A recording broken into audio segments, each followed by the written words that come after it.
When the envelope slid through my mail slot that morning, I thought it was another bill until I saw the wax seal, silver, embossed with roses and a single initial L, and my fingers went numb because that was the seal Lauren used to stamp her letters when we were engaged 4 years ago. The woman who'd left me 2 weeks before our wedding with nothing but a voicemail that said, "I can't do this, Ethan." Now her name curved across creamy cardstock. Lauren Brooks invites you to celebrate the marriage of Lauren Brooks and Ethan Cole. I read it twice, thinking it must be a cruel prank because I was Ethan Cole. And if someone was marrying my ex under my own name, that was either identity theft or something much stranger. The date was 3 weeks away.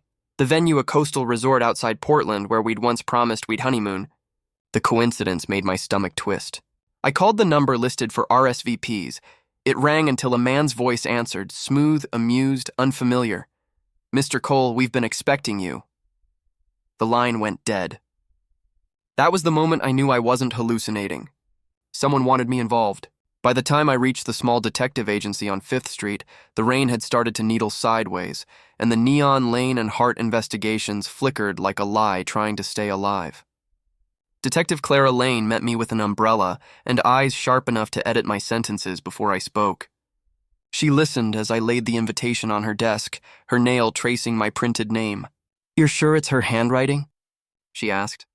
"Yes, she used to loop her R like a music note." "And you haven't spoken since she disappeared?" "No," she leaned back. "Then either she's marrying a man pretending to be you, or someone wants you to crash a wedding that shouldn't exist." She accepted the case.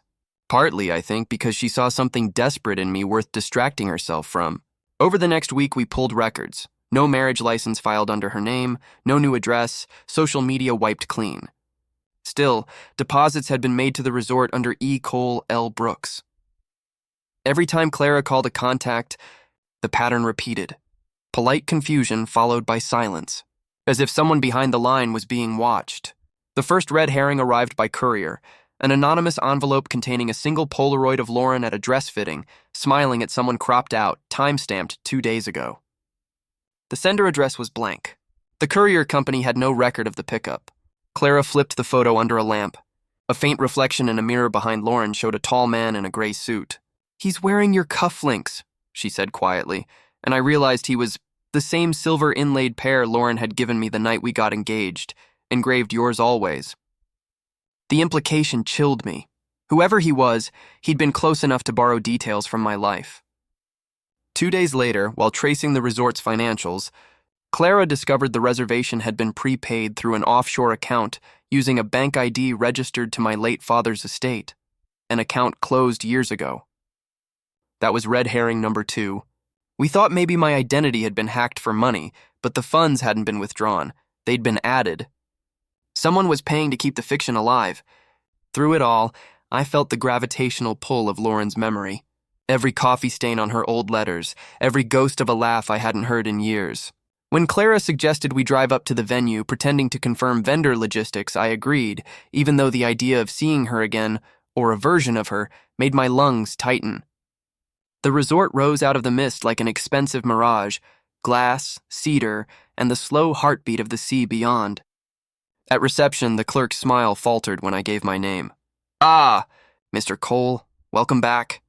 Before I could answer, Clara slid forward, flashing a press badge she kept for persuasion. "Confirming details for the wedding feature," she said.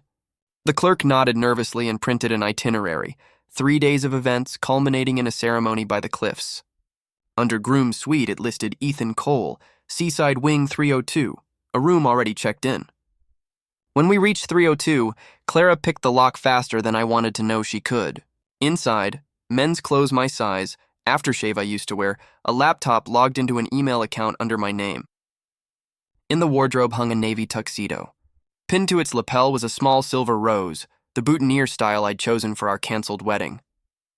Clara whispered, "Either someone's recreating your life or baiting you with it." Then the bathroom door creaked. We froze, expecting an intruder, but only steam drifted out. The shower had just been turned off. Whoever had been here slipped away seconds before we entered. He or she had known we were coming. The air still smelled of sandalwood and salt.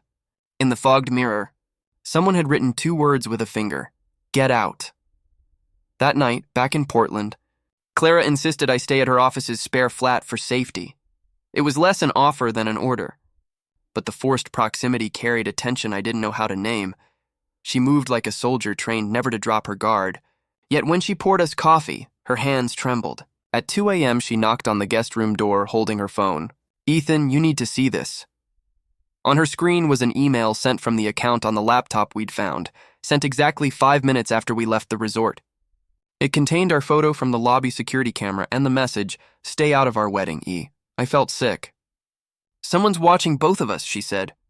When dawn came, she drove me to the old marina, the last place Lauren and I had seen each other before she vanished. There, fishermen spoke of a woman fitting her description renting a boat 2 nights a week. We waited until dusk, and sure enough, a figure in a gray hood approached the dock. When I called her name, she turned. The hood fell, and it was Lauren, older, paler, eyes like winter surf. She froze when she saw me. "Ethan?" The name broke out of her like a confession. Before I could step forward, 2 men in dark coats appeared behind her, one grabbing her arm. Clara moved first, flashing her badge. "Portland PD consultant." "Let her go!" The men bolted. One shoved Lauren toward us before disappearing into the maze of docks. We pulled her into the car. She was shaking. "I knew you'd come," she whispered.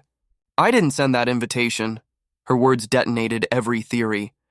Back at Clara's flat, wrapped in a blanket, she told us fragments. After leaving me, she'd taken a research job for a company developing biometric ID software, technology that could clone financial signatures and even handwriting. Months ago, she discovered they were using it for illegal identity replication. When she tried to expose them, someone burned her records, erased her existence, and built a fake life around mine as cover. "They call it Project Mirror," she said. Her voice cracked. "They built you, Ethan, a duplicate, because your clean record could move money for them. And they needed me on paper to make it look like a marriage, so their groom could access my clearance." The room spun. A fake me was getting married to her to legitimize the scheme. Clara paced, calculating. "Then the wedding's a transaction ceremony." "They'll transfer assets disguised as gifts," Lauren nodded. "I was supposed to disappear after." "Disappear how?" Silence. "They don't leave loose ends." The midpoint twist hit like a wave against concrete. The man marrying Lauren wasn't stealing my name. He was wearing my face. Lauren's company had built a synthetic identity, using my data and deep-faked credentials, but somewhere in the chaos, a real person was acting it out.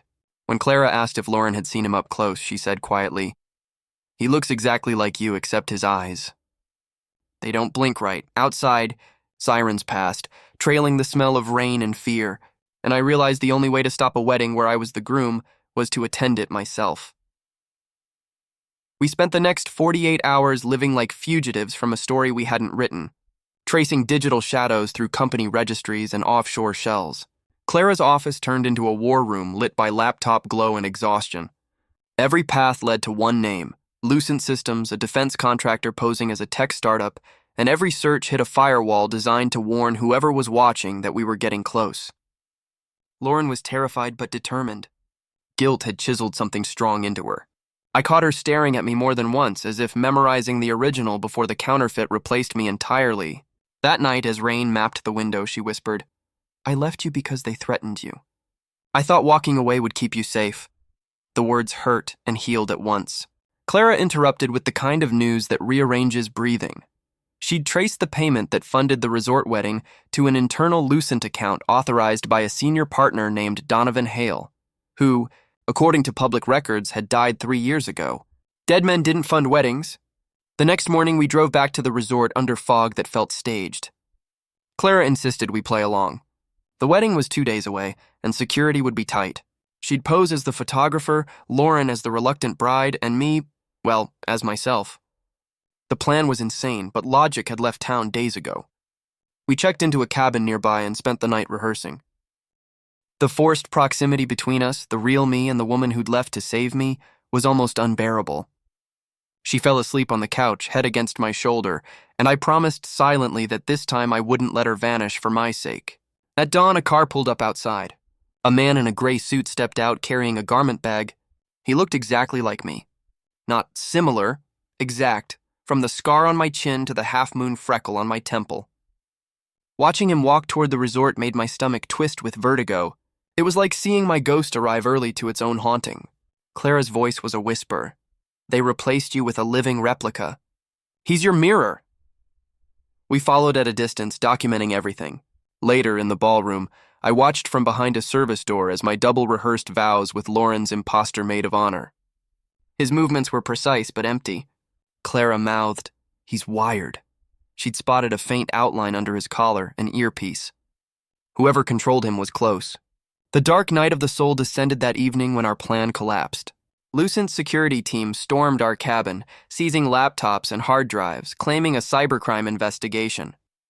Clara shoved Lauren and me through a back window into the rain, buying time. We ran across dunes until headlights swept over us. "Split up," she yelled, firing her gun into the air to draw them away. I grabbed Lauren's hand, heart slamming as we slid down to the shoreline. We hid beneath an overturned boat until silence fell except for the tide's slow applause. She clutched my arm. "If they catch us, they'll use you too."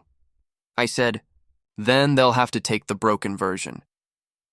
We made our way along the coast until a beam cut through the mist. A lighthouse, long decommissioned but intact. Inside, the air smelled of salt and rust. She collapsed against the wall, sobbing not from fear but from relief. "I wanted to tell you everything," she whispered. But every time I tried, someone listened. "They used our old messages, Ethan. Every 'I love you' was code they fed into an algorithm to teach him how to sound like you." Hearing that hollowed me out. I said, "Then we'll teach them what love really sounds like." Somewhere between exhaustion and courage, we kissed. Gentle, brief, a promise that the story wasn't over. We stayed hidden until dawn. Clara didn't answer her phone, and guilt gnawed until I couldn't sit still. The fair play reveal began as we broke into the resort's basement through a maintenance tunnel Lauren remembered from site blueprints. The hum of servers filled the concrete hall. On the central screen flickered two names, Ethan Cole and Lauren Brooks, linked by the word merger. Files opened themselves, shell corporations, government contracts, and biometric templates matching our faces. Each marriage gift was a data transfer of encrypted funds to Lucent's accounts. Our wedding was a financial ceremony, a ritual to launder billions through the facade of love. Then a voice echoed behind us. "Ingenious, isn't it?" Donovan Hale, very much alive, silver-haired, smiling the way men smile when they think they've won. Flanked by guards, he said, "The system doesn't need both of you. Just the signatures. We built your twin because originals tend to ask questions." He raised a pistol. Lauren stepped forward before I could. "You won't get his signature if I'm dead." The room froze. Her courage burned so bright it made his arrogance flinch. I moved then, slamming the nearest control panel. The servers screamed as alarms erupted. Hale fired, wildly, and I tackled Lauren behind a pillar. The guards fled as security shutters began to fall, sealing the basement. Smoke filled the air from sparking wires. Hale lunged toward the drive, desperate to save his data. Clara's voice came through my earpiece. She was alive in the control room above. "Ethan, there's an emergency override, but you'll have to short the main feed manually." It was across the chamber through fire and chaos. Lauren clutched my sleeve. "You'll die," I kissed her forehead. "Better me than both of us." I ran through the smoke, pulled the lever, and felt the shock slam through me like lightning before the lights died and everything went quiet. When I woke, I was in a hospital bed, sunlight slicing through blinds. Clara sat beside me, arm bandaged, eyes tired but alive. "You did it," she said. "The data's gone, Hale's in custody, and your twin short-circuited when the system fried. You destroyed Project Mirror," I croaked. "Lauren?" She smiled faintly. "Lobby coffee, probably arguing with a nurse about your discharge."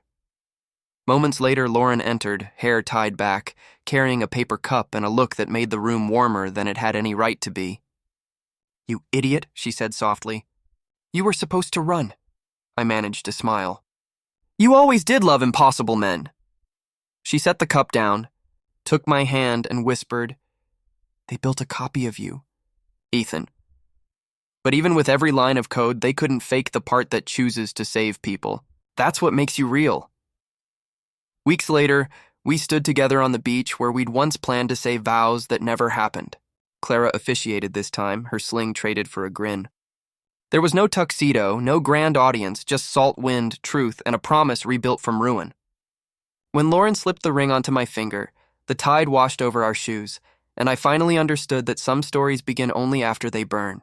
Our new invitations went out a month later, handwritten, unsealed, because we had nothing left to hide.